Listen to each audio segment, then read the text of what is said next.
तुम्हारे मन का नहीं होगा, क्योंकि तुम्हारे पिता ने प्रण रखा है, जो वीर धनुष का बंधन करेगा वही तुम्हें अर्पण करेगा। दूसरी सखी ने कहा है तुमको बहुत पता है?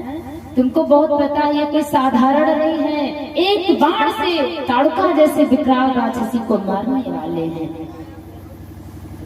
एक अगर समझाती है तो दूसरी बढ़ावा देती है। ऐसे में तीसरी सखी कहती सीता कुछ भी हो लेकिन हम मानो घर चलो, क्योंकि हम एक राजघराने की लड़कियां हैं और बगीचे में किसी पुरुषों से मिलना अच्छी बात नहीं है, हम सभी घर चलते हैं। अब मेरे राघव की जब पूरी प्रेम प्रसंग की बातें हो जाती है और जब ये सब बातें हो जाती हैं तो भैया लक्ष्मण से मेरे राघव कहते हैं, क्योंकि मेरे राघव को पता है, वो स्वामी जी कहते हैं लक्ष्मण हूँ कछु मरम न जाना, जो कछु चरित्र रचयि भगवाना। लक्ष्मण से मरम तो नहीं जाने, लेकिन ऐसा कहाँ हो सकता है। तो भैया लक्ष्मण से जब पूछा है राघव ने, तब राघव से भैया लक्ष्मण बोले भैया हमें क्या पता है। राम जी कहते हैं भैया ये जो जानकी है ना, इसी का स्वयंवर है, इसी का स्वयंवर दिखाने के लिए गुरुदेव हमें लाए। भैया लक्ष्मण नीचे मुख करके मंद मंद मुस्कुराते हैं कि ये जानकी नहीं होने वाली भाभी है, पता तो सब कुछ है लेकिन मर्यादा है, तो बड़े भैया की बात की उल्लंघन तो हम कर नहीं सकते हैं। इसलिए भैया लक्ष्मण ने नीचे मुख करके भैया की बातों को स्वीकार कर लिया। आज जानकी माँ इधर पूजा करके अपने महल की ओर जाती हैं और भगवान राम पुष्पों को लेकर के जाते हैं गुरुदेव के पास। गुरुदेव जब पुष्प पाते हैं पूजा करते हैं, और जब पूजा करते हैं तो राम को आशीष देते हैं, हे राम जो तुम्हारे मन के अंदर अभिलाषा है वो पूरी होगी, क्योंकि हम तुम्हें वचन देते हैं कि सुफल मनोरथ हो तुम्हारे, और राम लखन सुनि भये सुखारे। गुरुदेव ने जो राम के अंदर आशा थी वही आशा गुरुदेव ने पूरी कर दी।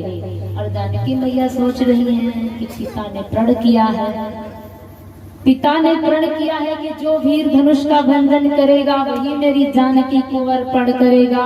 क्योंकि बंधुओं जब माँ जानकी जी 5 वर्ष 6 महीने की थी, बहुत छोटी थी जानकी जी, और अभी भी जानकी जी की आयु ज्यादा नहीं हुई है, जानकी जी की आयु 8वें वर्ष में है। 5 वर्ष 6 महीने की जानकी माँ थी। महाराज जनक जी प्रतिदिन जो शिव जी का पिनाक है, जो जनकपुरी के मैदान में, यानी जो गांव का डांड बोलते हैं कि भैया यहाँ से हमारा गांव यहाँ तक लगता, फिर इससे दूसरा गांव है, ऐसी ही परिस्थिति में वो जो शिव जी का पिनाक था वो रखा था जमीन पर। मैया सुनैना उसकी साफ सफाई किया करती थी, क्योंकि जनक जी पूजा करते थे। लेकिन स्वभाव होता है कि जब कन्या ज्यादा नहीं 7-8 वर्ष की हो जाए तो मम्मी लोग उसे गृहस्थी का कार्य सिखाने लगती है। और भैया चाहे 22 साल की हो जाए उसे कभी गिलास पानियों नहीं मांगती। बिटिया शुद्ध से 8-10 साल के नहीं पूरी हुए थे, जाओ बेटे तेरी चाय बना लाओ, बेटे तेरी पानी ले आओ, बेटा जाओ ये उठा लाओ, वो ले आओ, ये करो वो करो। तो हम देखते हैं भैया लोग 22-22 साल के हो जाए, मम्मी पापा को यहो नहीं कहा था भैया तेरी गिलास पानी ले आओ। हाँ, क्योंकि वो जानते हैं इसमें कोई बुराई की बात नहीं है कि हमारी बेटी किसी दूसरे की अमानत है, ये दूसरे के घर जाएगी, तो वो शिक्षा देना बचपन से ही प्रारंभ कर देती है। और भैया लोगों को तो स्वयं अपने ही घर रहना है, तो वो लोग तो सब कर ही लेंगे। तो जानकी जी 5 वर्ष 6 महीने की थी। एक दिन माँ सुनैना नहीं पहुंच पाती है उस पिनाक के पास। जानकी जी जाती तो क्या देखती, जहाँ पर पिनाक रखा है शिव जी का धनुष, वहां पर कुछ घास उगाई है। तो जब किसी ने उसे उठा नहीं पाया तो सफाई कैसे हो। जानकी जी ने बंधुओं अपने बाएं कर से उस शिव जी के धनुष को उठा लिया और दाहिने हाथ से सफाई कर दिया। जनक जी महाराज जब कमला नदी में स्नान करते थे प्रतिदिन, जब उस नदी से लौट करके आते हैं पूजा करने के लिए, तो क्या देखते हैं कि आज धनुष के नीचे सफाई हो गई है। जब देखा इस बात को तो जाते हैं मैया सुनैना से पूछते, सुनैना जी ने कहा ये सब जानकी जी ने किया है, जनक जी ने प्रण कर लिया कि अगर हमारे घर शक्ति उत्पन्न हुई है तो संसार में कोई शक्तिमान जरूर आया होगा मेरी कन्या को वरने के लिए। इसलिए मैं प्रण करता हूँ, जो वीर इस धनुष को उठा करके भंजन करेगा वही वीर मेरी कन्या को अर्पण करेगा। ये प्रण है जनक जी महाराज का। तो सीता जी अब सोच रही है कि बाग में फूल तोड़ रहे थे तो पसीना टपक रहा था, तो यशु जी का पिनाक कहाँ उठा पाएंगे, मन में विचार करती है जानकी जी। जाती है दौड़ी दौड़ी मैया गिरजा के भवन, और जा करके हाथ जोड़ करके गोस्वामी जी कहते हैं कि गई भवानी भवन बहोरी, गई भवानी।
दौड़ी दौड़ी जाती है और गिरजा जी के यहाँ चरण पकड़ लेती है। माँ मैंने तो उल्टा ही पूजा कुछ कर दिया है, क्योंकि अब राम जी सांवले सांवले हैं, प्रथम बात तो ये है। और अभी अभी पूजा करके जब जानकी गई है ना तो वरदान मांगा था, माँ जैसे मैं सुंदर हूँ मुझे सुंदर पति देना, गोरा पति देना।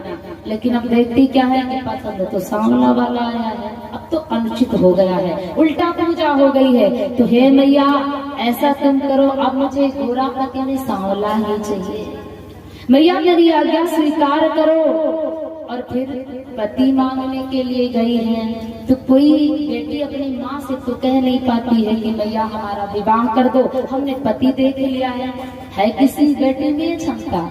वैसे जो सनातन धर्म की मर्यादा का पालन करती है बेटियां, भारत भूमि का जो मान बढ़ाती है, उन बेटियों के अंदर तो ये क्षमता नहीं होती कि अपने मन से वर पसंद करके बैठ जाए। और जो इस भारत भूमि की संस्कृति को मिटाती है वो तो फिर सब कुछ कर सकते हैं, उनको तो कुछ कहते हैं। लेकिन जो मर्यादा से संबंधित है वो माता पिता के अनुसार विवाह करते हैं। तो जानकी जी कहती भैया मैं तुमसे क्या कहूँ, देवी पूज पद कमल तुम्हारे, सुर नर मुनि सब होई सुखारे।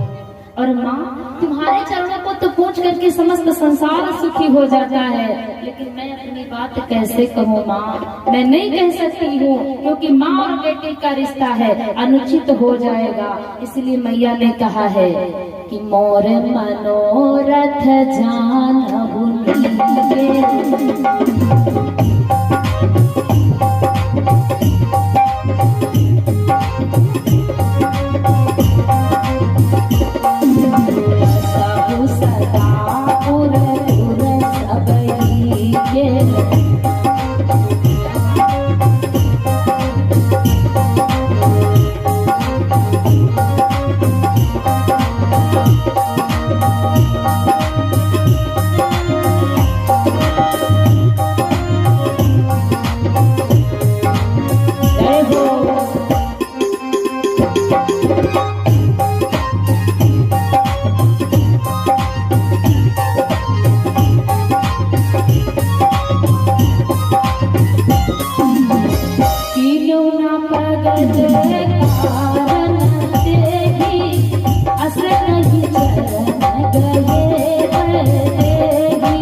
आज मैया कहती है मोर मनोरथ जानहु नीके ओ बसहु सदा पुर सबही के। मैया तुम तो सबकी अंतर भावना जाने वाली हो जगदम्बा। हे गजानन की माँ, हे शिव शंकर की अर्धांगिनी माँ, तुम तो सबके मनोरथ जानती हो। इसलिए मैया कीन्हो ना प्रगट कारण तेही अस कही चरण गहे गए।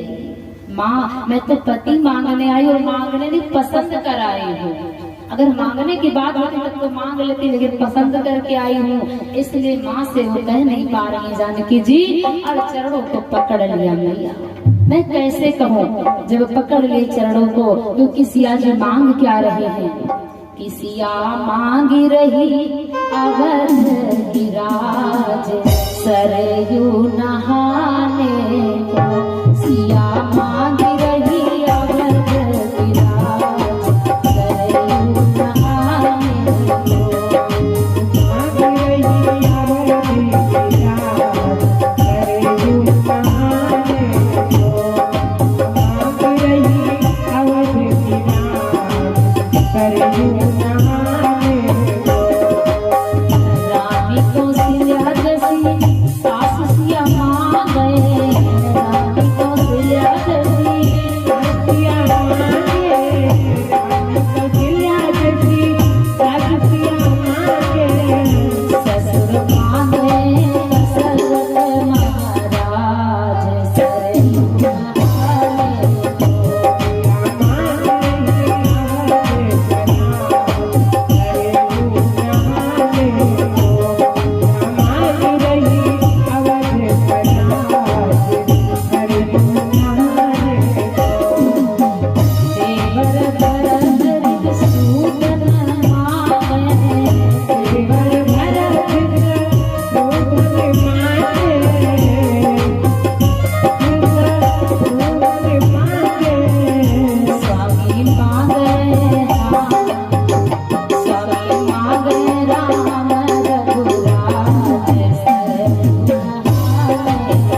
जब जानकी जिस प्रकार से निवेदन करती है तो माँ जगदम्बा प्रसन्न हो जाती है। विनय प्रेम बस भई भवानी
तो आज जब जानकी जी ने निवेदन किया, ब्रह्मो चरण को पकड़ करके बैठ गए। आज गोस्वामी जी कहते हैं कि वो पत्थर की मूर्ति मुस्कुराने लगी, खसी माल मूरत मुस्कान। आज वो मूर्ति मुस्कुराने लगी और जो हार जानकी जी ने अर्पण किया था जगदम्बा जी को, वो गिर गया। और जब ऐसा हुआ तो शंका होती है भगवती को कि आखिर ऐसा हुआ क्यों। तो ये जो जानकी माँ है, ये लक्ष्मी का अवतार है। एक बार माँ भवानी और लक्ष्मी में वार्ता हुई थी, क्योंकि माँ लक्ष्मी भवानी के घर आई थी। कहाँ? कैलाश पहाड़ पर। तो देखा कि वहां पर भवानी जी को रहने की कोई सुंदर व्यवस्था नहीं है, और खाने पीने की देखा जाए तो वो भी व्यवस्था नहीं कैलाश पर, क्योंकि बाबा खाते क्या है, भांग धतूर इत्यादि सब खाते। भोले बाबा के यहाँ कभी लड्डू पेड़ा तो चढ़ते हुए आप लोग देखेंगे नहीं, और ना कभी चढ़ाते होंगे और ना चढ़ता है। उनकी मंदिर जाओ तो प्रसाद दिखते भी नहीं है, पेड़ा लड्डू, बस वही भांग धतूर बेलपत्र जल इत्यादि, यही भोले बाबा की पूजा है। मैया लक्ष्मी देखी तो बोल पड़ी कि भवानी तुम्हारे यहाँ तो कुछ है ही नहीं, और देखा जाए तो तुम्हारे जो पति है ये भी साबुत कोई सुंदर वस्त्र भी नहीं पहनते हैं। सवारी देखी जाए तो वो भी कूड़ा ना दिया है। रहने के लिए देखा जाए तो कोई सुंदर महल भी नहीं है, टूटी फूटी काश फूस की मड़ैया। क्योंकि भैया जो दानी होता है तो वो अपना कहा बना सकता है, और भोले बाबा दानियों की शिरोमणि कह जाता है। यदि मुख से निकल जाए भो तो सीधे आ जाता है ले, वही है भोले। आधा निकले पूरा हो गया। तो भवानी जी को देख करके मैया लक्ष्मी को गर्व हुआ कि हम लक्ष्मी हैं, हमारे यहाँ संपत्ति की खान है, मेरे स्वामी संसार के पालन करता। कहा ऐसा करो बहन, तुम हमारे घर आओ क्षीर सागर, और हम तुम्हें बहुत सारा धन देंगे, जिससे जो ये गरीबी की हालत है ये दूर हो जाएगी। लेकिन कहते भैया किसी के देने से गरीबी नहीं दूर होती है। अगर कोई तुम्हें देगा, अगर ज्यादा दे दिया तो साल 2 साल खा लोगे, उसमें दिनचर्या चल जाएगी, लेकिन जीवन थोड़ी ना चल सकता है। लेकिन जब भगवान देते हैं तो मानो जीवन भर के लिए दे देते हैं। तो लक्ष्मी जी ने बुलाया, माँ भवानी भोलेनाथ शंकर से कहने लगी, स्वामी एक आज्ञा दे दो, आज मेरी बहन आई थी लक्ष्मी, और जब आई तो मैं उसकी कोई सेवा ना कर पाई, तो उसको दया आई और कही है मुझसे कि मेरे घर आना तो हम तुम्हें धन दे देंगे। भोले बाबा ने समझाया, देवी जो अपनी लीलार में होता वही किसी के देने से नहीं धन होता है, तुम्हारी भाग्य में शायद इतना ही है। लेकिन माँ ने हट कर लिया तो भोले बाबा ने कहा, ठीक है नहीं मानती हो तो जाओ। भोले बाबा ने अपने शरीर से एक रोई के बराबर भस्म निकाली और उसकी पुड़िया बना करके माँ भवानी को दे दिया, कहा जाओ इससे ज्यादा धन मत लाना।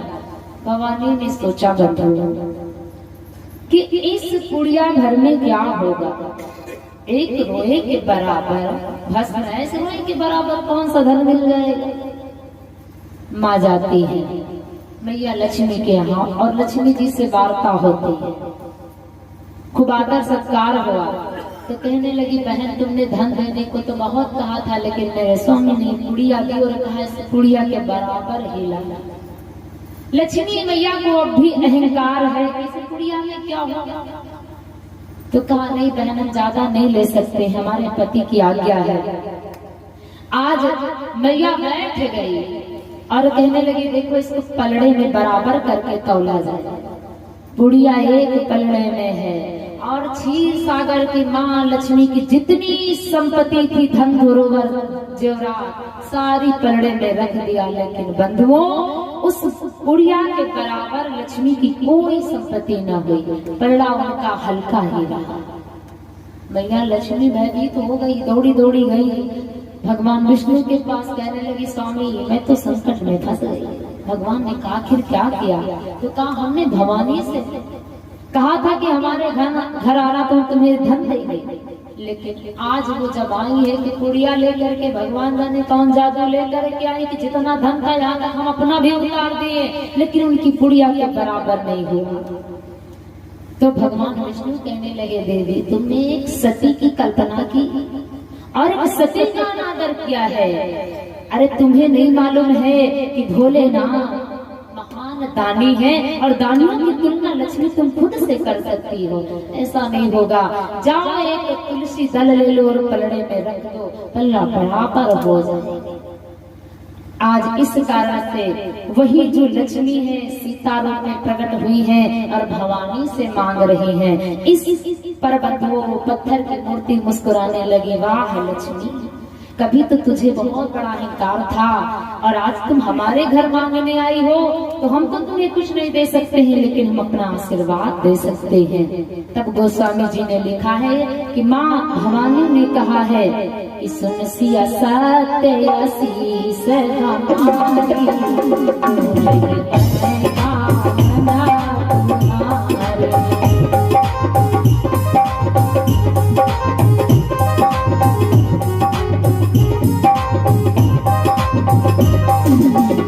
सुन सिया सत्य आशीष हमारी,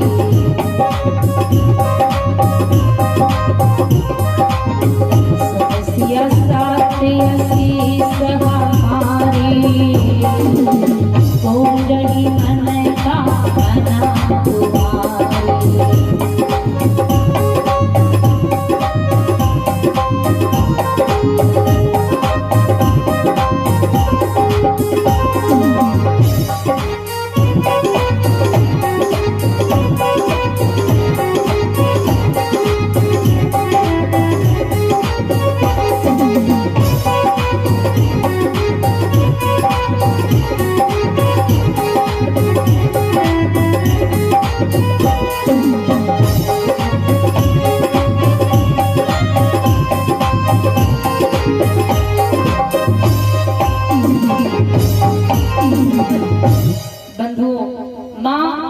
जानकी को माँ भगवती भवानी के द्वारा आशीर्वाद मिल जाता है, सीता जो तुम्हारे मन में मनोकामना है वो पूरी होगी। मैया जानकी जी खुशी खुशी घर लौट आती हैं। इधर स्वयंवर भूमि की सुंदर रचना सवारी जाती है और स्वयंवर की तैयारी होती है।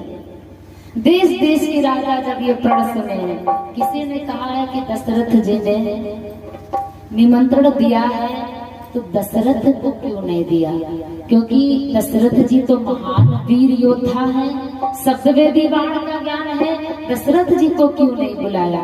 लेकिन बंधुओं को जनक जी महाराज ने किसी को बुलावा पत्रिका भेजी ही नहीं है कि हमारी बेटी का स्वयंवर है और हम निमंत्रण दे रहे हैं। साफ साफ मानस में लिखा है कि देश देश के भूपति नाना और आए सुनी हम प्रण जोठाना। जनक जी ने किसी को बुलावा नहीं दिया है। अपनी मानस पर आधारित कथा सुनिए। मानस कहती है कि जनक जी ने किसी को बुलाया ही नहीं, लेकिन लोगों ने इस पर शंका की कि महाराज दशरथ को क्यों नहीं बुलाया। तो बंधुओं, ये दशरथ जी महाराज जो हैं ये भी तो मर्यादित हैं, क्योंकि ये विवाह की चर्चा चल रही है। और पहली बात तो बुलाया नहीं, बुलाने का कारण है क्योंकि ये जो दशरथ जी महाराज हैं, एक बार जनकपुरी में सूखा पड़ गया था। कहाँ पर? बगीचे में। और वो बगीचा ऐसा सूखा था जनक जी महाराज के कि हरा भरा हो ही नहीं रहा था। ज्योतिषियों को बुला करके विचार करवाया जनक जी महाराज। तो ज्योतिषियों ने बताया महाराज तुम्हारा ये बगीचा हरा हो सकता है, लेकिन कब? जब कोई कच्चे धागे में घड़े को बांध करके और कुएं से जल निकाल करके बगीचे में डाल दे, हरा हो जाए। तो भैया ऐसा कौन कर सकता है? तब महाराज जनक जी ने पत्रिका लिख करके राजाओं को भेजी थी। तब जब ये पत्रिका गई थी कहाँ? अवधपुरी।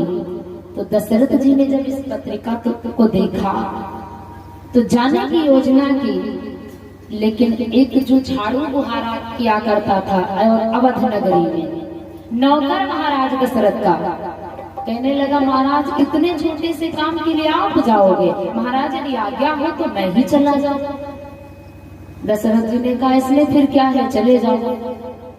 दशरथ जी महाराज का वो नौकर जाता है जनकपुरी को और कच्चे धागे में घड़े को बांधता और घड़े को बांध करके कुएं से जल निकालता है और उस बगीचे में डाल देता है। बगीचा हरा भरा हो जाता है। अब जनक जी के मन के अंदर शंका भी हो रही है कि यदि हम राजाओं को निमंत्रण दे रहे हैं तो अवधपुरी ऐसी नगरी है कि वहां का कोई नौकर भी आएगा तो धनुष को तोड़ देगा और सीता को लेकर के चला जाएगा, तो हमारी बेटी जीवन भर नौकरानी बनेगी। इसलिए जनक जी ने किसी को निमंत्रण नहीं दिया है। राजा देश विदेश के सुन करके ये प्रण आए हैं कि जनकपुरी में जानकी का जो स्वयंवर है, जो धनुष का खंडन करेगा वही जानकी को अर्पण करेगी। तो ये विवाह का प्रस्ताव है। लेकिन दशरथ जी महाराज सोच रहे हैं कि ये विवाह की बात है और हमारी आयु इस वक्त 80 वर्ष की चल रही है और जानकी जनकपुरी में 8 वर्ष की है।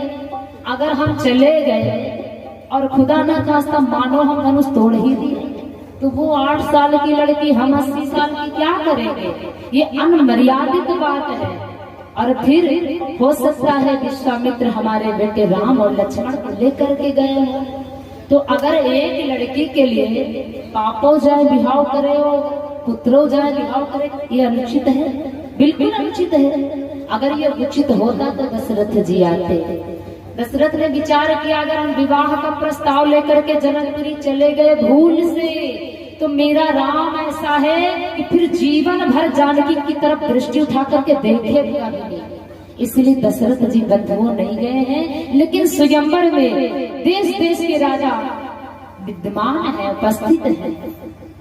जनक जी महाराज कहते हैं देखो जो मेरा प्रण है वो सभी राजाओं को सुना दिया जाए।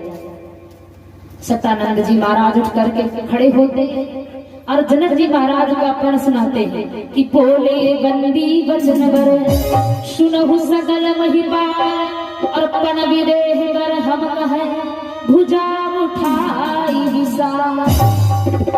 महाराज सभी राजा मेरे जनक जी महाराज का निवेदन है कि जो ये सामने धनुष रखा है, जो भी वीर खंडन करेगा वो मेरे महाराज की पुत्री जानकी को अर्पण करेगा। अब राजा लोग मन में विचार करते हैं कि हम धनुष को तोड़ेंगे और जानकी को लेकर के जाएंगे, लेकिन कहते हैं भैया होता तो वही जो भगवान को अच्छा लगता है। जानकी मैया 8 बरस की है, एक से एक राजा, लंबे लंबे चौड़े चौड़े मोटे मोटे लंबी लंबी दाढ़ी वाले, और जानकी मैया 8 बरस की। कल्पना है विवाह की। जाते हैं धनुष को तोड़ने के लिए, और जो ये रावण है और बाणासुर है ये दोनों पहले ही आए हैं आजमाने के लिए। जब इन्होंने सुना कि प्रण है जनक जी महाराज का, तो रावण और बाणासुर दोनों आए हैं। देखा है हिला डुला करके, वैसे तो हिला डुला नहीं है ये पिनाक, क्योंकि जो ये धनुष रखा है धरती पर, तो मैया भवानी ने आदेश दिया है सीता जी को कि जाओ, मैं तुम्हें वचन देती हूँ कि जो तुम्हारे मन में मनोकामना है वो पूरी होगी। और विवाह आधारित है धनुष पर, इसलिए भवानी माँ ने भोले बाबा से कहा है, सुनो स्वामी, एक आज हमसे गलती हो गई है। भोले बाबा कहने लगे, गलती? कैसी गलती? तो भवानी जी कहते हैं, गलती का मान लो तुमसे कहती भाई तुम हमसे याद हुए थे, तो कोई बड़ी बात तो नहीं है। भोले बाबा कहने लगे, हमसे गलती? अरे हमसे कौन गलती? तो भवानी मैया कहती अगर एक हो तो हम बताइए कि एक गलती करे हो, अरे न जाने कितनी गलती तुम करो, लेकिन एक गलती आज हमसे हो गई है नाथ, वो गलती आपको पूरी करनी होगी। अब भोले बाबा फंसे चक्कर में, क्योंकि भोले बाबा आइस भगवान है कि अगर जो कुछ होता है तो ये पहले दे देते हैं फिर विचार करते हैं, ऐसे तो भोले बाबा। तो भवानी मैया कहती है, स्वामी एक गलती हमसे हो गई है क्या कि सीता जी आई थी और मुझसे बहुत वंदना की, तो हमने कहा है बेटी जाओ तुम्हारे मन की मनोकामना पूरी होगी, हमने आशीर्वाद दे दिया है।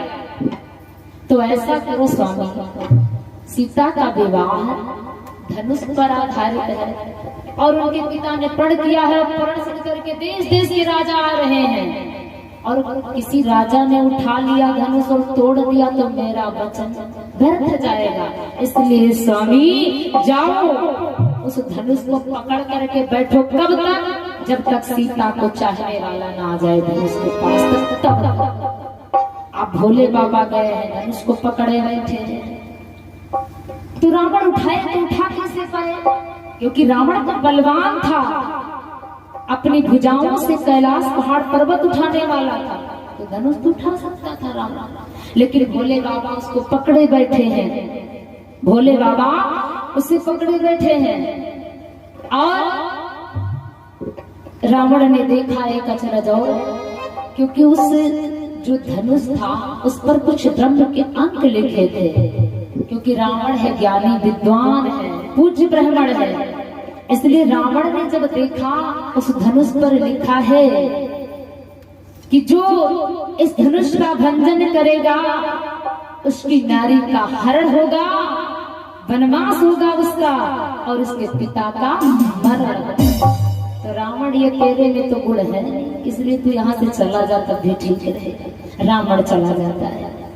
अन्य राजा विराजमान है, महाराज जनक जी कहते हैं कि जो मेरा प्रण है वो पूरा किया जाए और मेरी जानकी को अर्पण किया जाए। बंधु एक एक राजा आते हैं और धनुष को तोड़ना तो दूर रखो, कोई तिल मात्र हिला भी नहीं पाता, और जितने उठते हैं परिकर बांध उठे अकुलाई और चले इष्ट देवन सिर। जो उठता है ना तो अपने अपने इष्ट को मनाए रहा है, हे भगवान अगर हमसे यू धनुष टूटे ना तो फिर टूटे कोई से ना। कहे कि इंसान अपने दुख से नहीं दुखी है, पड़ोसी वाले के सुख से दुखी है। खुद से नहीं होना है तो भैया बगलों वाले से होए ना ये काम। अपने अपने इष्ट देव को मना रहे कि अगर हमसे न टूटे तो फिर टूटे कोई से। राजा एक एक करके जाते हैं, लेकिन किसी से वो धनुष तोड़ना तो दूर रखो, जरा भी गिरता नहीं। तो राजाओं ने विचार किया और सलाह बनाई जब राजाओं ने सलाह बनाई है तो कहा सुनो, अब आपका पता है कि एक लोगन से ना उठी और ना टूटी, तो वैसा करो, चलो सब जने मिलकर निकट टूट डाले और तोड़े के बाद अब तो बात फिर फंस जाती है। अच्छा मान लो 10,000 राजा मिलकर, जो गोस्वामी जी लिखे हैं कि भूप साहस 10 एक ही बारा और लगे उठावन डरई न डारा। 10,000 राजाओं ने सलाह बनाई तोड़ने की, अगर मान लो भैया टूट जाते, अगर धनुष और मानो टूट जाता ना, मान लो टूट गया तो सीता जी करती था, भगवान 10,000 राजा के गले में वरमाला डलती और फिर उसके बाद कितने दिन बाद एक एक राजा का नंबर आता जानकी जी को सेवा करने का। तो भगवान ऐसा अनुचित तो कर नहीं सकते, वो इतने राजाओं से भी ये सोचने की बात है 10,000 राजा तो 20,000 हाथ, और जब 20,000 हाथ तो कितना बड़ा वो मैदान। वो स्वामी जी ने लिखा है, सोचने की बात है कि 10,000 राजा तो 20,000 तो हाथ, और फिर वो धनुष बना किससे? महामुनि दधीच की हड्डियों से। अब भगवान के शरीर में हड्डी कितनी रहे, जो 20,000 भुजा लगती धनुष, सोचने की बात है। इतने राजा विचार कर रहे तोड़ने का, लेकिन बंधु तोड़ना तो दूर रखो, जरा सा हिला भी नहीं। अब जब हिला नहीं वो, तो महाराज जनक को बड़ा अफसोस हुआ, बड़ी गलानी हुई, बड़ा दुख हुआ कि मैंने क्या सोचा था विधाता और क्या हो गया कि हार गया इस भांति जब वीरों का समुदाय, हाथ जमी पर मार कर बोले मिथिलारा। जनक जी महाराज पृथ्वी पर हाथ पटक करके कहने लगे, राजाओं अब मुझे पता हो गया है कि कोई वीर नहीं है इस पृथ्वी पर, कि हे दीप दीप के राजा बड़े, हम किसे कहे बलशाली है, और हमको तो अब विश्वास हुआ पृथ्वी वीरों से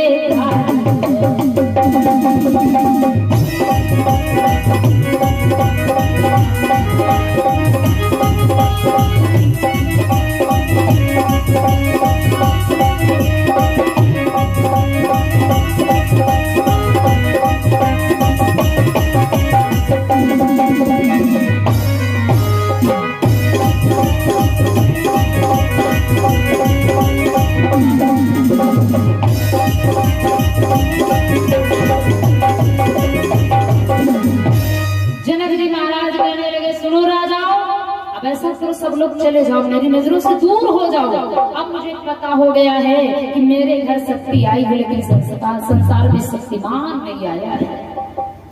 इसलिए मेरा मन कहता है कि आसरा छोड़ प्रस्थान करो, दुख दिया हमें है दाता ने, और सीता से तुम्हारी का विवाह लिखा ही नहीं विधान।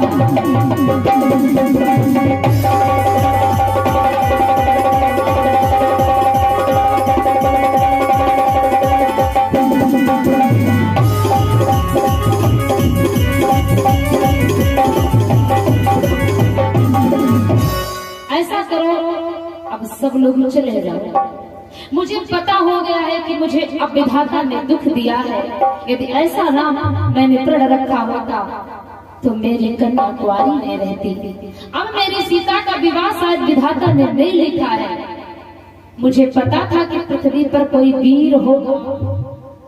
गजब ऐसी बाड़ी जब भैया लक्ष्मण सुने, लक्ष्मण बोल पड़े, उठ करके खड़े हो गए कि कहीं जना आस अनुचित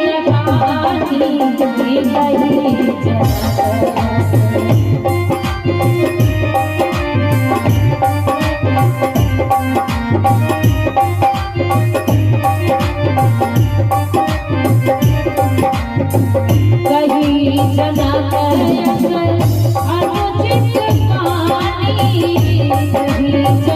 जना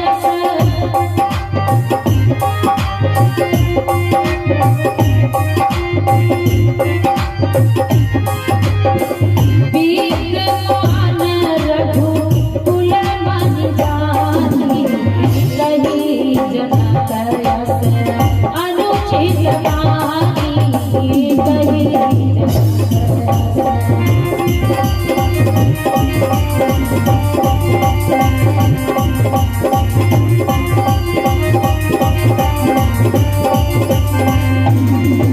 बंधुओं भैया लक्ष्मण उठ करके खड़े हो गए।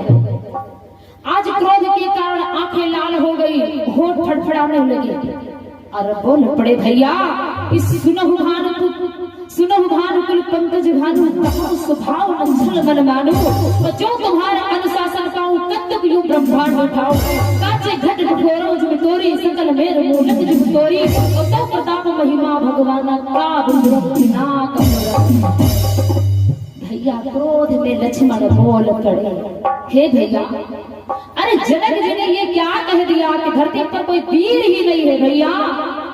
मैं बिना देखिए पहले ही कह दिया है लक्ष्मण जी ने कि कहा उस स्वभाव नक्षल अभिमानु, मैं अभिमान से नहीं कहता हूँ भैया।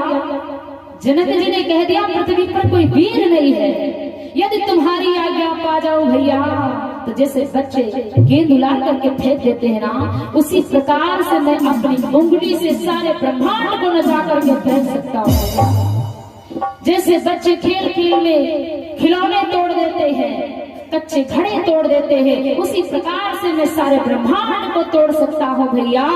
जैसे बच्चे कमल के पुष्प की डली को तोड़ देते हैं, डंडी को तोड़ देते हैं, वैसे मेरे अंदर तोड़ने की क्षमता है। यदि मैं आपकी आज्ञा पा जाऊं भैया तो इस धनुष में घिसे पिटे पुराने में क्या रखा, अभी मैं क्षण मात्र में इसका खंडन कर देता हूँ भैया। राम जी घबराने लगे, बंधुओं अरे अब तो लक्ष्मण को आ गया पूरा पूरा जोश, और कहीं लक्ष्मण तोड़ दिए तो हम वादे कर बैठे रह जाएंगे, फिर दोबारा ब्याह हो रहे। अगर छोटे वाले तोड़ देंगे तो विवाह हो जाएगा, राम जी बड़े हैं तो बैठे रह जाएंगे। राम जी को थोड़ा चिंता सी हुई कि वादा तो हमने बगीचे में किया था, लेकिन हमको लग रहा दुल्हन तो लक्ष्मण ले जाएंगे भैया। जैसे मेरे लक्ष्मण जी कहते हैं भैया, नाथ जान आयस होऊ और कौतुक करहु बिलोकु सोऊ, और कमल नाल जिन चाप चढ़ाऊं योजन सत प्रमाण लई जाऊं।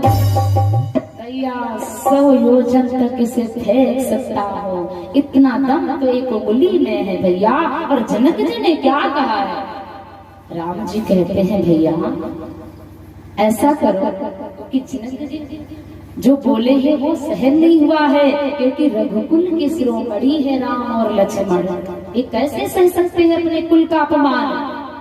लक्ष्मण जी कहते हैं भैया तोरो छत्रक दंड जिन तो प्रताप बलना, और जो न करो प्रभु बद शपथ कर न धरो भैया। यदि आज मैंने इस धनुष को तोड़ करके नहीं दिखा दिया ना तो मैं चरणों की सौगंध खाता हूँ, आज के बाद कभी धनुष बाण अपने हाथ पर धारण नहीं करूंगा। अब राम जी और घबराने लगे, ऐसा न हो अब की बार आए लक्ष्मण को जो और उठा करके ये खंडन जानो फिर हमारा पत्ता साफ, फिर जीवन में ब्याह होगा।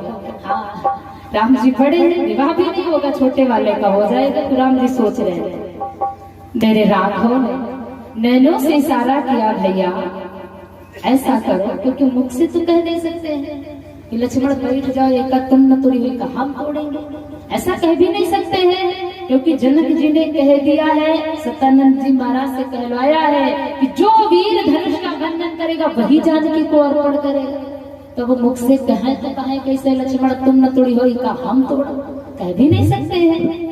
तो राम जी ने नैनों का इशारा किया है, सयन ही रघुपति लखन निवारे, प्रेम समेत निकट बैठाए। भैया चुपचाप बैठ जाओ, क्योंकि तुम तो जानते हो गुरुदेव ने तोड़ने के लिए हमें तो लाया नहीं। हम लोगों से गुरुदेव ने पहले बताया था कि जनकपुरी में मेला है, वहाँ जानकी जी का स्वयंवर हम तुम्हें दिखाने ले चलेंगे। राम जी देखो कितनी चतुराई से समझाते हैं भैया लक्ष्मण को। लक्ष्मण गुरुदेव ने बताया था कि हम तुम्हें मेला दिखाने ले चल रहे हैं, तो हम दोनों तो मेला देखने आए हैं, तोड़ने तो आए नहीं, कहे को इतना रोष दिखा रहे हो, बैठ जाओ भैया लक्ष्मण। राम जी के वचनों को मान करके भैया लक्ष्मण बैठे, और जैसे लक्ष्मण बैठे ही हैं, अब जितने राजा बैठे हैं देख रहे हैं छोटका वाले में कितना दम है, कितना दिखा रहा ताकत। अरे जरा धनुष के पास अभी पता चल जाएगा, ये उठेगा नहीं। हम 10,000 मिलकर के बल लगाए फिर भी नहीं उठा, छोड़ रहे हो, इतनी ताकत दिखा रहे हैं।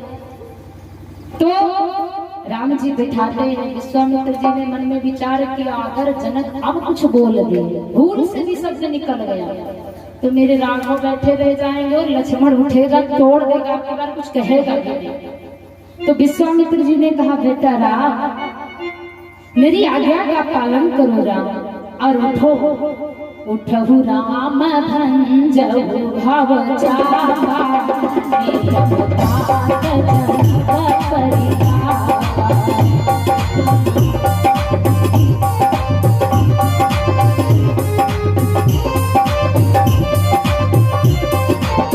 उठहु राम भंजहु भव चापा,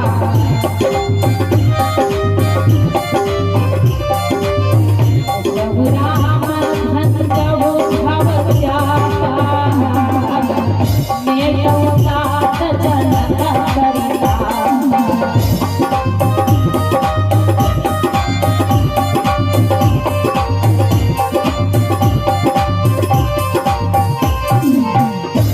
बंधु, गुरुदेव ने आज्ञा दे दी, बेटा राम उठो और इस शिव जी के पिनाक का भंजन करो, क्योंकि जनक जी कहते कोई तोड़ नहीं पाएगा। तो बेटा तोड़ना नहीं, इसको ऐसा उठा करके भंज दो कि जनक जी दोबारा बनवाना चाहे ना किसी कारीगर से तो बने भी ना, क्योंकि कहते ने भैया रस्सी में ऐसा भांज दो, ऐसी माँ ऐठन लगा दे तो पता न चले कहाँ से ऐठन लगी।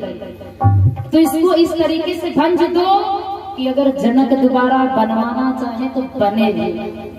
मेरे राघव गुरुदेव की आज्ञा पाते उठ करके खड़े हो जाते हैं। अब जानकी मैया विचार करती, अच्छा इतने राजा है से बलवान तो नहीं उठाए पाए ना, तुमका तुम पहले लेके रहा कि बगीचे में फूल तोड़ते रहो, तुमने पसीना टपकते रहे, तो यूं दादा कहा तुमसे उठी, अब तो गलत हो गए।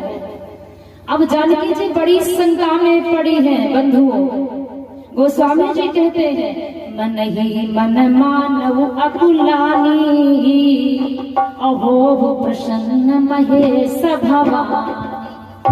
जानकी जी के अंदर बड़ी व्याकुलता सता रही है, अरे तो धनुष उठा भी नहीं पाएंगे, हमको लग रहा बड़ा वजन है, इसलिए स्वामी उठा नहीं पाएंगे।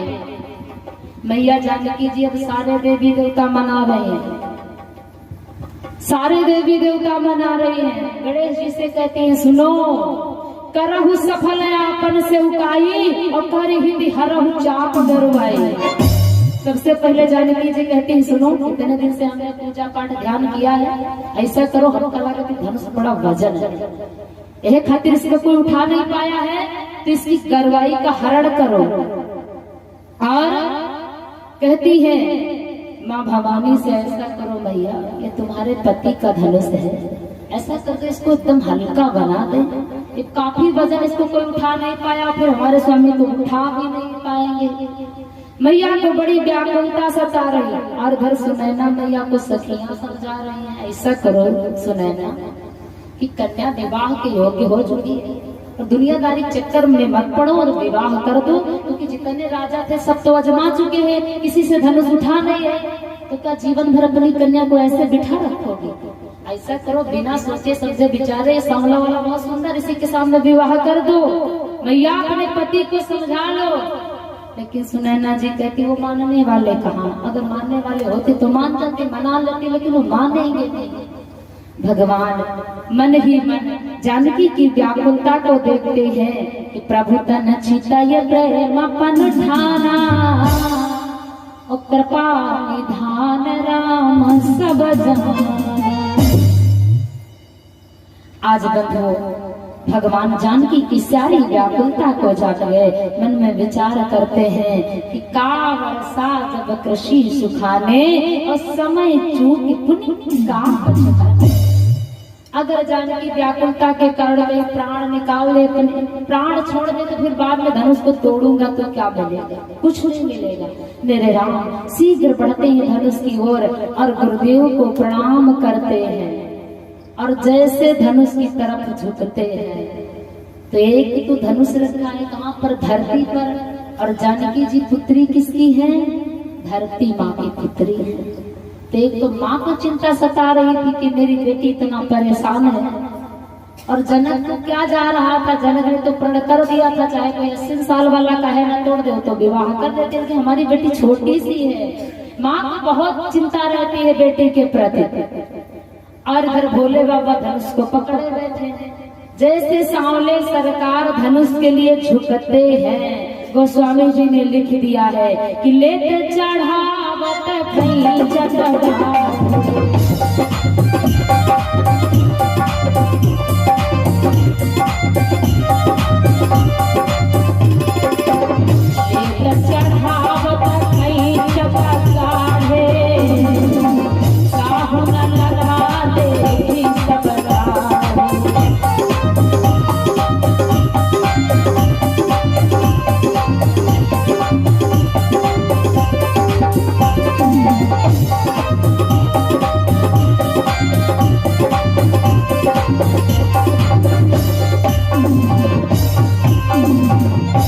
राम जी जैसे बंधु झुकते हैं, गोस्वामी जी ने इसी प्रांत में लिख दिया है कि लेत चढ़ावत खींचत गाढ़े और काहू न लखा देखी सब नाहे।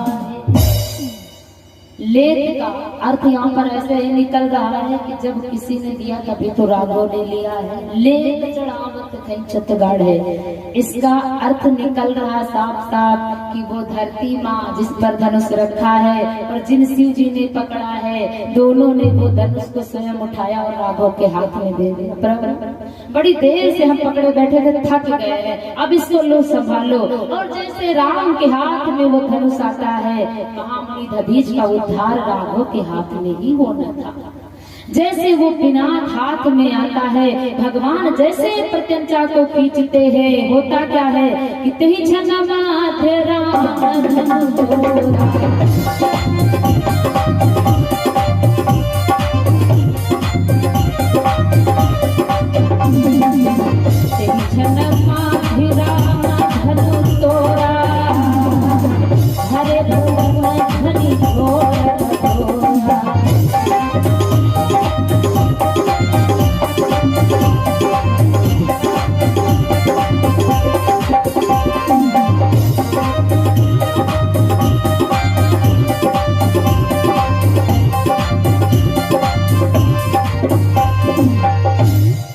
मेरे राम जैसे प्रत्यंचा को खींचे बंधुओं, उस धनुष का बीचों बीच से खंडन हो गया। बोलिए सियावर रामचंद्र भगवान की। धनुष का खंडन हो गया भक्तों। जानकी मैया वरमाला लेकर के आती है। भैया माला जहाँ भी हो भगवान को अर्पण कराओ।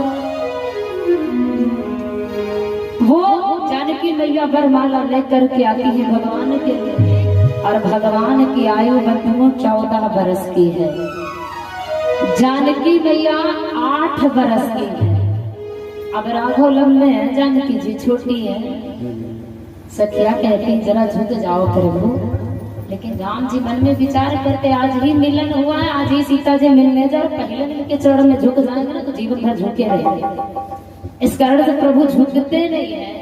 सखिया निवेदन करती है राघव झुक जाओ, लेकिन भगवान जब नहीं झुकते हैं तो मां ने अपने देवर लक्ष्मण को याद किया, क्योंकि ये लक्ष्मण जी शेषावतारी है और मैया जी लक्ष्मी का अवतार है।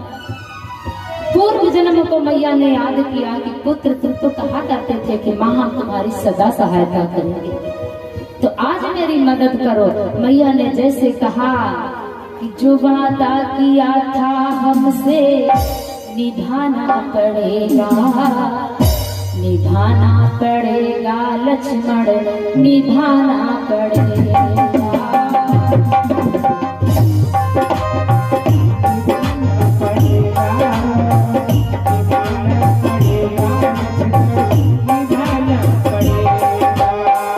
जो वादा किया था हमसे निभाना पड़ेगा, निभाना पड़ेगा लक्ष्मण, निभाना पड़ेगा।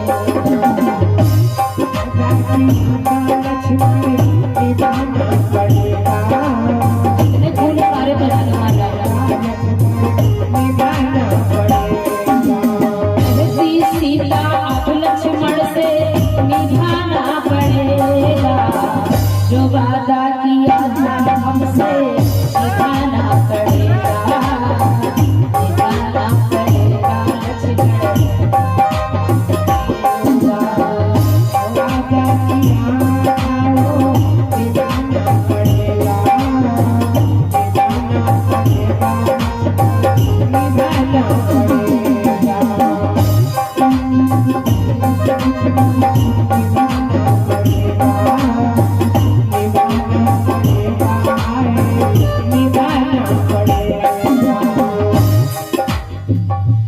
जैसे मैया जानकी जी भैया लक्ष्मण को याद करती है, लक्ष्मण जी तुरंत चरणों में गिर जाते हैं। ये जितने माला है तो भगवान कर करो, सब लोग कह बैठे हो।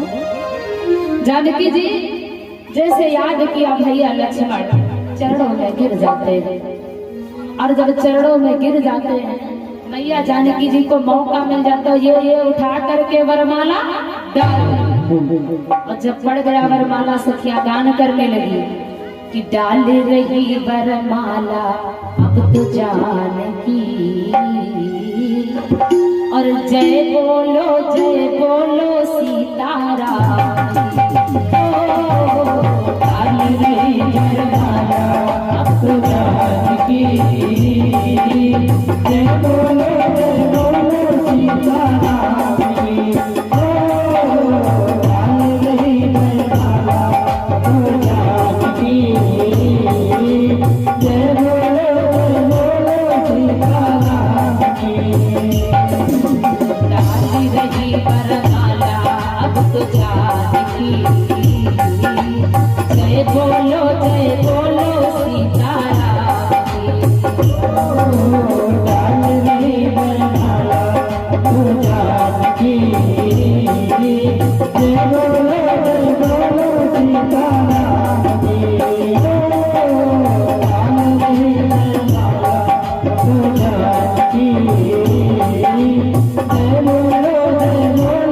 सीताराम की।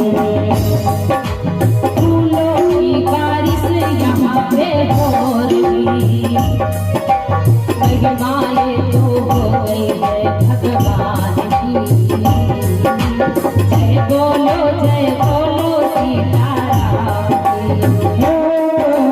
डाल रही वरमाला अब तो जानकी, जय बोलो सीताराम की।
खुशी में बेटियां सब झूमने लगी।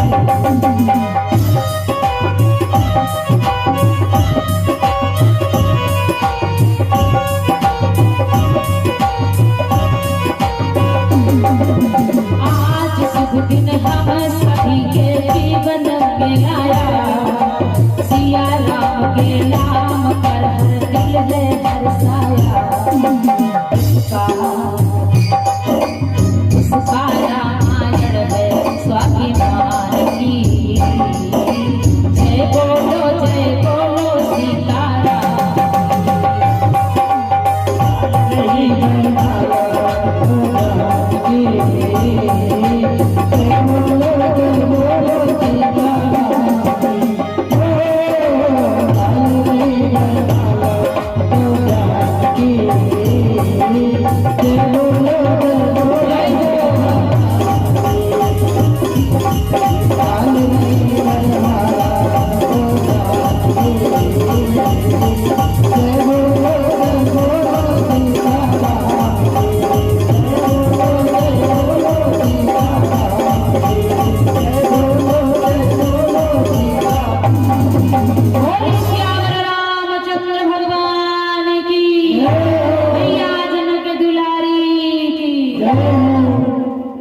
जैसे वरमाला डाली, बड़ा जय जयकार होने लगे। और बंधु ये आवाज कहाँ पर पहुंच जाती है? महेंद्र पर्वत पर, जहाँ परशुराम जी तपस्या कर रहे होते हैं। परशुराम जी आते हैं और भैया लक्ष्मण से काफी वार्तालाप होती है। तो इसमें फिर परशुराम जी महाराज को राम जी बताते हैं ना, आप इतनी चिंता विलंब क्यों कर रहे हैं? क्योंकि कोई ऐसा आपका दास ही कार्य कर सकता है। बड़े सरल स्वभाव से परशुराम जी मोहित हो जाते हैं। और जब पता चलता है कि इस धनुष का खंडन राघवेंद्र सरकार ने किया है, परशुराम जी महाराज 9 बार चरणों में प्रणाम किए हैं और फिर वन की तरफ तपस्या करने के लिए चले गए। इधर जब धनुष का खंडन हुआ है, विवाह तो धनुष पर आधारित था, लेकिन अभी तो वरमाला ही पड़ी है, विवाह तो कहाँ हुआ, विवाह बाकी है। जनकपुरी में सुंदर सी पत्रिका लिखी जाती है महाराज दशरथ जी के लिए, क्योंकि पुत्र तो यहाँ आ चुके हैं, लेकिन अभी पिताजी घरे में बैठे हैं। सुंदर सी पत्रिका लिखी गई, वो दूत पत्रिका लेकर के जाते हैं अवधपुर को। महाराज हम कोई पार्टी कमजोर है घर वाले, तो महाराज दशरथ जी को जब पत्रिका मिलती है, पत्रिका पढ़ते हैं तो देखते हैं कि उस पत्रिका में क्या लिखा है कि महाराज मैं निवेदन करता हूँ कि तुम्हारे पुत्र ने जो मेरा प्रण था उस प्रण को पूरा किया और जानकी से नाता जोड़ा है। महाराज मेरी बात को स्वीकार करें और आप बारात सजवा करके मेरे यहाँ आए। जनक जी महाराज के इस प्रस्ताव को सुनकर के दशरथ जी बड़े प्रसन्न हुए और दौड़े दौड़े गए वशिष्ठ जी महाराज के आश्रम में। गुरुदेव जो आपने कहा था वो आज सत्य हो गया है, इसलिए गुरुदेव सुंदर बारात सजाई जाए, आज्ञा मिल जाए। राम जी की बारात सजने लगी। अच्छा शिव जी की बारात तो अजीब सी थी, लेकिन राम जी की बारात बड़ी सुंदर है, बड़ी सुंदर मेरे राम जी की बारात। सभी देवता सम्मिलित है। कोई मन में विचार कर रहा है मैं ऐसा ना हो मैं छूट जाऊं तो कहने को कहा जाए कि मैं भगवान की बारात में शामिल नहीं था। भैया भरत शत्रुघ्न बड़े मंगन है कि आज भैया की बारात जाएंगे, और दूल्हा सरकार पहले से बैठे ससुराल में और बारात सज रही, बड़ी सुंदर बारात सजी। और पहले के समय में भैया जब बारात जाती थी तो बहुत अच्छा लगता था, लोग बीनस में बैठ करके जाते थे दूल्हा सरकार। और आज के समय में तो शादी चाहे जितनी महंगी हो जाए, बैठोगे तो बैठोगे उसी गाड़ी में 4 व्हीलर, और किसी में नहीं बैठोगे। पहले के समय में दूल्हा बढ़िया बीनस में बैठा था, लोग देखते थे, बारात निकलती थी बड़ी सुंदर।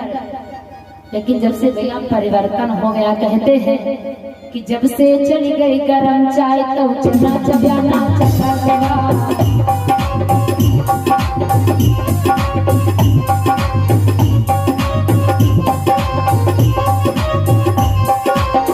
से चली गई गरम चाय तो चना चबाना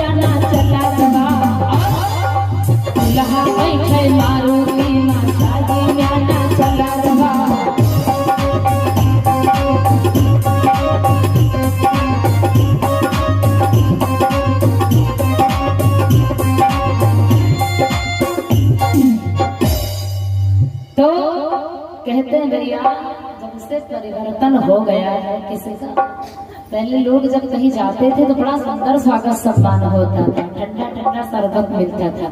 अब वैसे तो यहाँ राम वाली व्यवस्था है ना, चीनियों की नहीं। तो बड़ी सुंदर सेवा सत्कार होती थी, लेकिन भैया अब तो पहुंचो और जब बढ़िया ठंडी ठंडी आते हो तो नहीं, वहां मिल जाती खौलत चाय, और इनका स्वाद भैया कोई पैता नहीं है, पावत को है। बताइए या खौलत चाय जैसे होठ में लागत है, बेचारे कटपड़ाहट रह जाते हैं, कहा बताया यह कौन बलाया है। लेकिन अब भैया जब बन ही गया है नशा बराबर का, तो छूट भी तो नहीं रहा है। जैसे होठ में लागत, होठ बेचारे कहे हाय हाय, तब थोड़ा जिभ्या तक तो जिभ्या खेती का है, काहे परेशान का होगा, कहे खातिर इतना परेशान हो। होठ कहे हाय हाय तो जिभ्या कहे काया है, तो पेट कहे दोनों जने न जाने कही हो हाँ या बलाया। लेकिन हम तुमका बते के चाय, तो चाय के स्वाद पेट पाता है ना, जिभ्या पाती ना होठ। जब वो ठंडी हुई तो पेट पाता है। तो और अब के समय में भैया बड़ा भारी परिवर्तन है। दशरथ जी बारात को लेकर के आए हैं तो ऊंट है, पालकी है, हाथी है, घोड़े, ऐसी बारात निकली। और दादा लोग बताया करते हैं कि पहले के समय में बारात जब आती थी तो हाथी आता था, घोड़े आते थे, ऊंट आते थे, दूल्हा पालकी में आता था। लेकिन आज भी ये सब देखने को नहीं मिलता। अगर हम सभी से पूछा जाए तो देखे नहीं है, सुनी बात बता रहे हैं। आज के समय में दूल्हा आता तो उसी गाड़ी से है जिसमें परडे बैठ करके सफर करते हैं। कोई नई तैयारी थोड़ी ना होती है कि हम दूल्हा बन करके आए तो आज हम नई गाड़ी में बैठ करके आए, उसी से बाद में भी घूमते हैं। लेकिन एक तीनस ऐसा होता था पहले के समय में कि जब विवाह होता था तब लोग बैठ करके जाते थे, तो पता चलता था इसमें दूल्हा आया है। लेकिन अब तो थोड़ा सजवा हजवा देते हैं तो पता चल जाता है कि इसी में दूल्हा इसी गाड़ी में होगा, क्योंकि इसकी सजावट है। अन्यथा गाड़ियां तो उसी प्रकार से बहुत सारी होती है। महाराज दशरथ बारात लेकर के पहुंचे, बड़ी सुंदर अगवानी हुई है जनकपुरी में, द्वार द्वार पर सुंदर सम्मान मिल रहा है और अगवानी के लिए लोग आए हैं अगवानी करने के लिए। लेकिन भैया आज के समय का परिवर्तन देखो, क्या अगवानी होती है। गांव के बाहर सबसे पहले देख ले कि सबसे ज्यादा गोबर वाला घर कौन ऊंचा है, पहले देखत है। और जब देखें कि गांव के बाहर वाला गोबर का घर बहुत बढ़िया ऊंचा लगा, वह लगे ने बांस, और जब बांस लगाए तो इसके ऊपर लिखत का है का, और का पढ़े लिखे वो तो चले हो नहीं, फिर जाओ चाहे जाओ, इधर जाओ घर जाओ। और वेल का अर्थ, वेलकम का जो अर्थ है वो आप संध विच्छेद करें तो निकलता है क्या, वेल माने होती है कुमार और कम माने आना। आओ गड्ढा बहुत बढ़िया है, स्वागत अच्छा है। वेलकम लिखते हैं, स्वागतम भी नहीं लिखते हैं, वेलकम आओ सब स्वागत है। तो स्वागत आज के समय में बांस वाले डंडे कर रहे हैं भैया, कोई हाथ मिलाने वाला। और फिर और आगे बढ़ो, पहले दादा लोग बारात बहुत कम जाते हैं, चाहे रोनी बारात में देखो दादा लोग बहुत कम है। कहे कि बेचारे पहले वाले सम्मान के चक्कर में है कि सम्मान मिली, कोई हाथ मिलावे आई, गले मिलेगा। लेकिन भैया सब पढ़ा लिखा स्टैंडर्ड जमाना है, जहाँ तहाँ लिख लिख करके लगा देते हैं, सबका स्वागत है, सब सम्मान हो रहा है। तो आज के समय में आंखों से पढ़ पढ़ के स्वागत हो रहा है, हृदय से मिलन नहीं हो रहा है। तो लेकिन जनकपुरी में बड़ा सुंदर स्वागत सम्मान हुआ। बाराती जाते हैं, अच्छे से स्वागत सम्मान अगवानी हुई, जनक जी महाराज गले सबको बिठाए। फिर भगवान श्री रामचंद्र जी का जनवासा हुआ, यानी राम जी पहले से जब पहुंच गए तो यहाँ जनवास पूजा कहाँ हो जाए, अयोध्या में, जनकपुरी में हुई है। सुंदर दिव्य वस्त्र भगवान को धारण कराए गए। अब मेरे राम दूल्हा बने हैं, और सरकार जब दूल्हा बने होंगे तो कितने सुंदर लगे होंगे, एक बार कल्पना करो। वैसे राम जी कितने सुंदर हैं, वैसे लड़का कोई कैसा भी हो और लड़की कोई कैसी भी हो, जिस दिन वो दुल्हन बनती हो भैया लोग जिस दिन दूल्हा बनते हैं उस दिन की सुंदरता कुछ अलग ही हो जाती है। चाहे जब आप देखो, और राम जी जब दूल्हा बने होंगे तो कैसे कितने सुंदर लगे होंगे। सरकार मेरे दूल्हा बने, सुंदर सी वहां पर द्वार पूजा की व्यवस्था होती है। द्वार पूजा होता है बढ़िया, जनकपुरी में मेरे राघव बिठाए जाते हैं, पूजन संस्कार होता है। वैसे सनातन धर्म में जितना राघव के विवाह में हुआ है उतना आज भी हो रहा है, लेकिन बस इतना अंतर है कि राम जी के विवाह में जो भोजन था वो बढ़िया बिठा करके आनंद पूर्वक से एक एक सामग्री पूछ पूछ करके लोग खिलाते थे। लेकिन भैया अब के समय में अगर क्षमता है तो ले लो प्लेट मांगो खाओ, और नहीं चुपचाप जैसे आया वैसे जाओ, कोई पूछबो न करे भोजन मिला है कि नहीं मिला है। हम कहते भैया ये स्टैंडिंग जमाना देखो, एक दिन क्या करेगा। अब सब स्टैंडिंग व्यवस्था है, कोई छोटा सा भी कार्यक्रम होता तब भी यही होता, भैया वही स्टैंडिंग वाली व्यवस्था, ले लो प्लेट मांगो खाओ। ये मांगने खाने वाली प्रथा कहाँ लिखी है, कहाँ ये सम्मानित बात है कि द्वार पर पहली बात तो जाओ, फिर ससुराल भैया जाए तो मांगो, और पहली बार जाओ तो ले प्लेट फिर मांगो, हमें दोबारा अगर ना पूछे तो का कोई बुराई, दोबारा ससुराल जाओ ससुराल वाले ना पूछे तो का कोई बुराई नहीं, तब वो मांग के खाए ले। लेकिन दोबारा जाके कहा कि ससुराल में सम्मान देगा, अरे जो सम्मान पहली बार गंवाए देखो मांग के खाए ले हो तो का दोबारा मांग ले कुछ हो ही जाए। जब इतनी बड़ी पब्लिक में मांग के खाए ले हो तो अकेले आए हो मांगो खाओ, कोई दिक्कत नहीं है। तो अब की भैया व्यवस्थाएं बहुत अजीब सी हो रही है। राम जी का जनवासा हुआ, मेरे राम जी फिर जनवास से ला करके मंडप में बिठाए जाते हैं।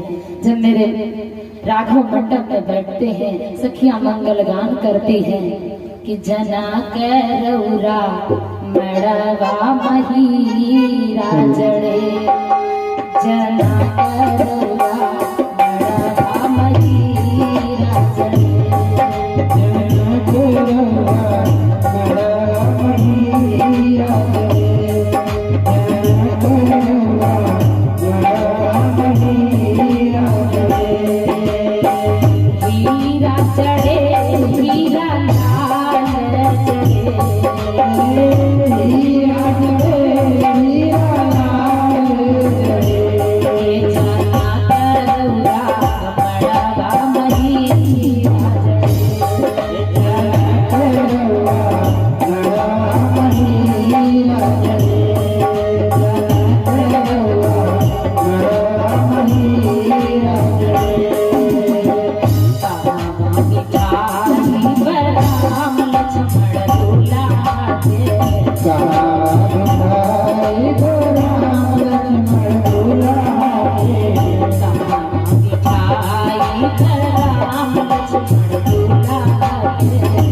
Bye.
जब राघव जी बैठते हैं तो नाना प्रकार से मंगल गान गाती हैं और जानकी माँ का घर सखियां श्रृंगार करती हैं। जितनी श्रृंगार की सामग्री ला करके जानकी माँ को अर्पण कर।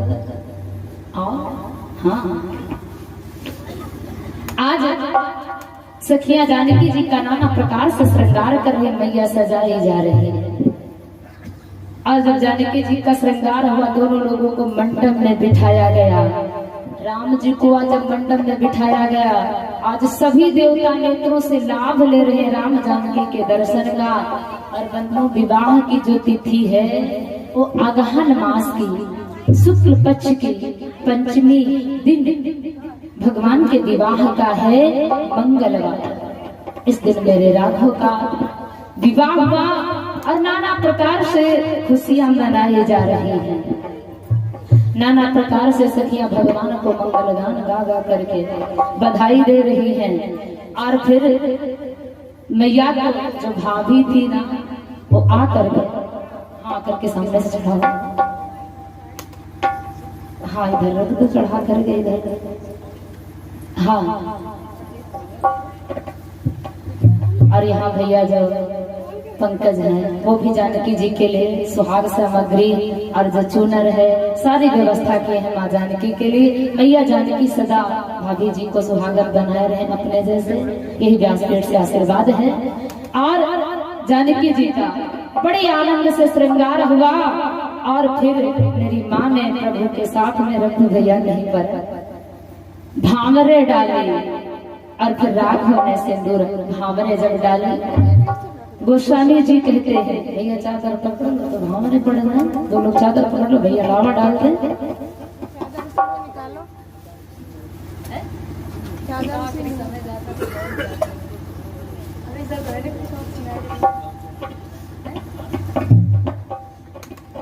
हाँ चादर पकड़ लो, हाँ अपने ऊपर ये तौलिया डालो, चादर पकड़ लो यार। और जो ये लावा है एक लोग डाल दो। और जिन भक्तों की इच्छा वो भी आकर के लावा डाल सकते हैं राम जानकी के विवाह के उपरांत। आज जब राम और जानकी दोनों लोग श्रृंगार हो गया, ब्रह्मा जी स्वयं बैठे विवाह करवा रहे हैं। और फिर मेरे राघव ने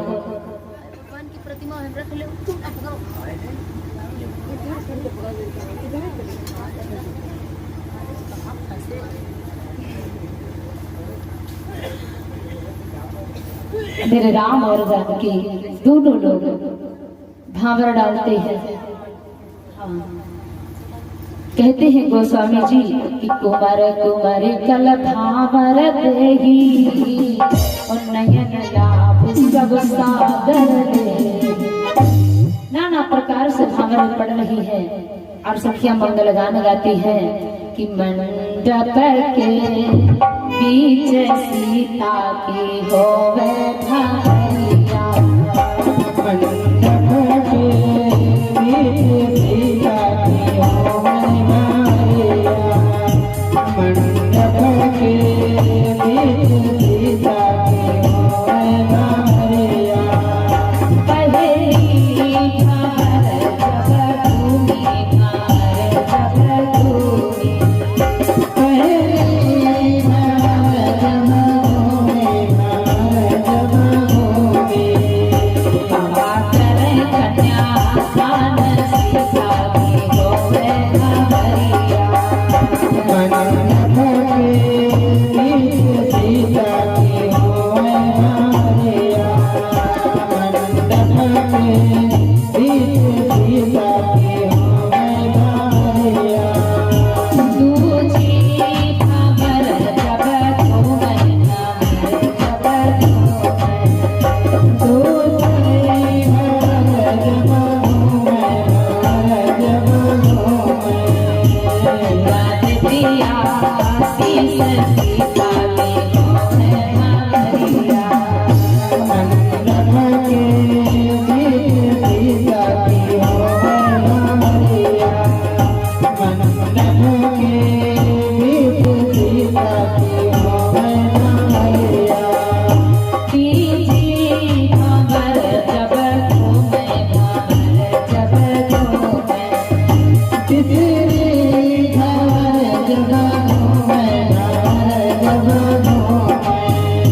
लिया लोटे दिल राम सीता की होवे भारिया। मंडप के बीच सीता की होवे भारिया। मंडप के बीच सीता की होवे भारिया। चौथी खबर जब घूमे घर जब घूमे। चौथी खबर जब घूमे घर जब घूमे। ना लगी है निहार में होवे भारिया। मंडप के बीच सीता की होवे भारिया। मंडप के बीच सीता की होवे भारिया। पचुली खबर जब घूमे घर जब घूमे। पचली खबर जब घूमे घर जब घूमे। पचुली खबर जब घूमे घर जब घूमे। पचली खबर जब घूमे घर जब घूमे। सखियां गावे मंगल चार सीता की होवे भारिया। मंडप के बीच सीता की होवे भारिया। मंडप के बीच सीता की होवे भारिया। छठुली खबर जब घूमे घर जब घूमे। छठुली खबर जब घूमे घर जब घूमे।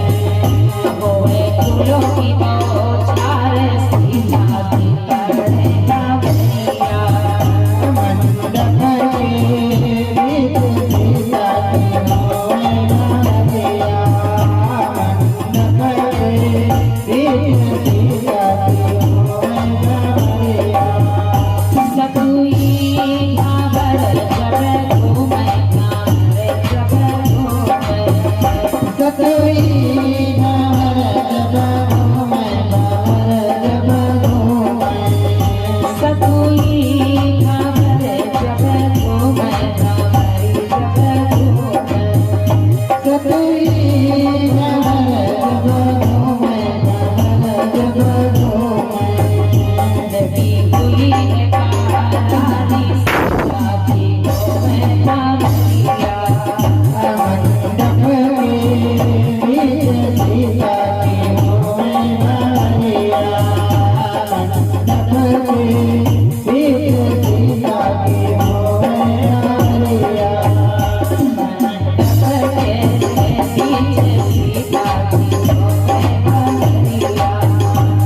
नाना प्रकार से मंगल गान हुए और भगवान ने जानकी को स्वीकार किया।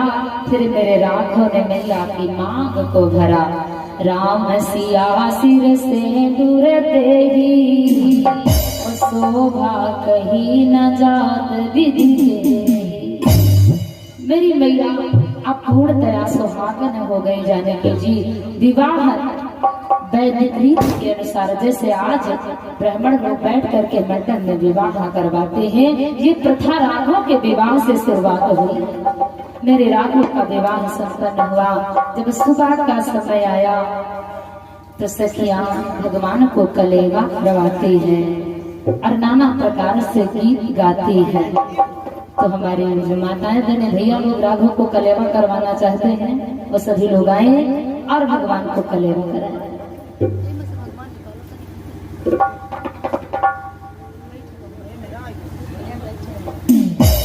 आज नाना प्रकार से सखियां गाती हैं, भगवान को गाली देती हैं, क्योंकि सम समधि देखा नहीं आई।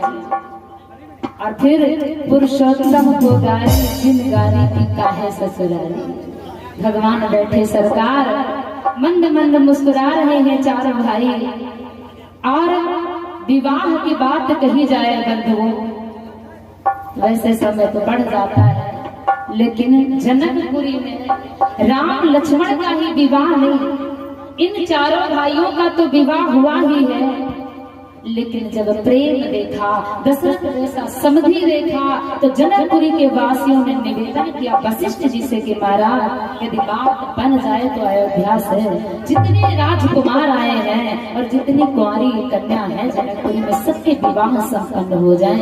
ठीक ऐसा ही वशिष्ठ जी ने करवाया।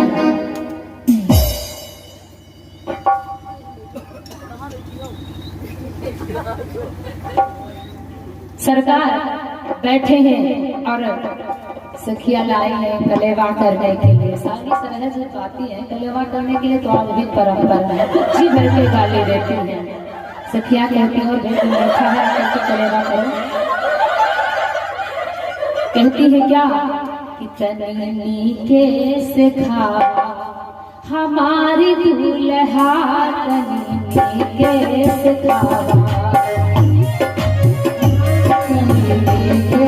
कलेवा करने के लिए आओ।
सरकार मुस्कुराते जाते भैया लक्ष्मण को गुस्सा आती है कि ऐसे कहते करके खिला रहे हैं। क्या कहती है सुनो, अवधपुरी से तू बन आइला, अवधपुरी से तू बन आइला, अवधपुरी से तू बन आइला। अरे मिथिला में खाके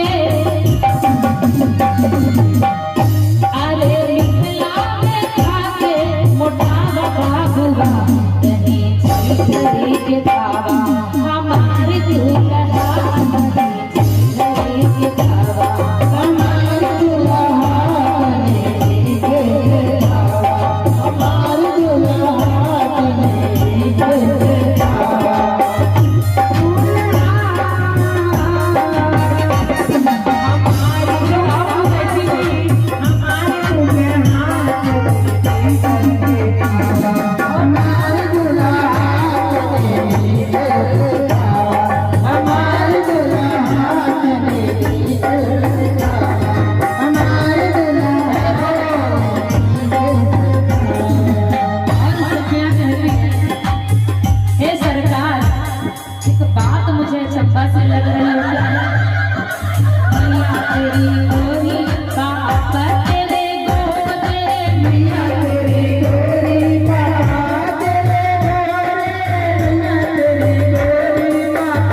लो और जब गालियां देते ऐसा किया तो भगवान तो मन में मुस्कुरा रहे कि भैया कलेवा में जो गालियां मिलती बड़ी अच्छी है।